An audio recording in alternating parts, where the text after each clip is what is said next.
So here I have a hard surface mesh which has been created with Boolean operations that have then been applied destructively to the model. And if I go and add a bevel modifier to it, we're going to run into a problem that I'm sure you're familiar with. If I zoom in and take a closer look at the bevel, you'll see that no matter how much I try and increase the size, it doesn't make any difference at all. If I set the bevel amount to 0 and then holding shift start to increase it, as soon as I get past 0.2, the size of the bevel will no longer increase. And that, as you probably know, is because we have clamp overlap checked. If I uncheck it, I can now increase the size of the bevel, but we start getting errors as the geometry overlaps with itself. I'm just going to increase the number of segments to 5, and I'm also going to make the wireframe visible just while we zoom in and take a look at what the problem is. In the areas where the topology is congested, as I increase the size of the bevel, you can see that the mesh starts breaking apart.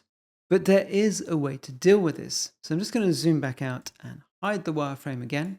And I'm going to increase the size of the bevel to something a little bit bigger. But then I'm going to change the limit method from the default of angle to weight.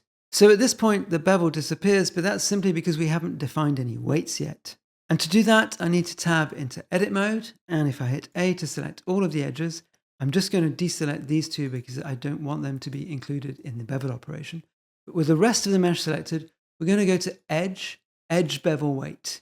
And now I've got an interactive tool that's going to allow me to set the bevel weight for all of the selected edges. So let's zoom in on this area here, and I'm going to expand the Adjust Last Operations panel. And let's just set this to something that doesn't cause any problems. So a low value like 0.2 is going to be perfect. And now if I tab back into object mode, you can see this is beveling without any errors. So now let's return to edit mode, because what I'm going to do is to select a different set of edges to which I'm going to apply a much larger bevel.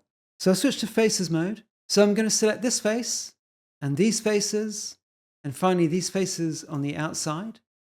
And I've got the edge bevel weight command assigned to my quick shortcut. So I'm going to hit Q and run it from here. And you can see that now I can interactively control the width of the bevel on those selected edges. So let's set it to something like this and tab back into object mode. And now I have variable bevels on the same object using a single bevel modifier. Now there's just one more potential issue you might run into. If I right click and shade auto smooth, you can see that it mostly looks okay, but there are a few glitchy areas around here. It might be clearer if I set the viewport to matte cap. You can see that in the corners here and here, we're running into problems. And the way to fix that is to get rid of the smooth by angle modifier that I've just added, and instead go to add modifier, normals, and add a weighted normal modifier. And you can see that is going to give us perfect shading. So this is basically just a much more flexible way of using the bevel modifier in Blender. I hope you found this useful, and thank you very much for watching.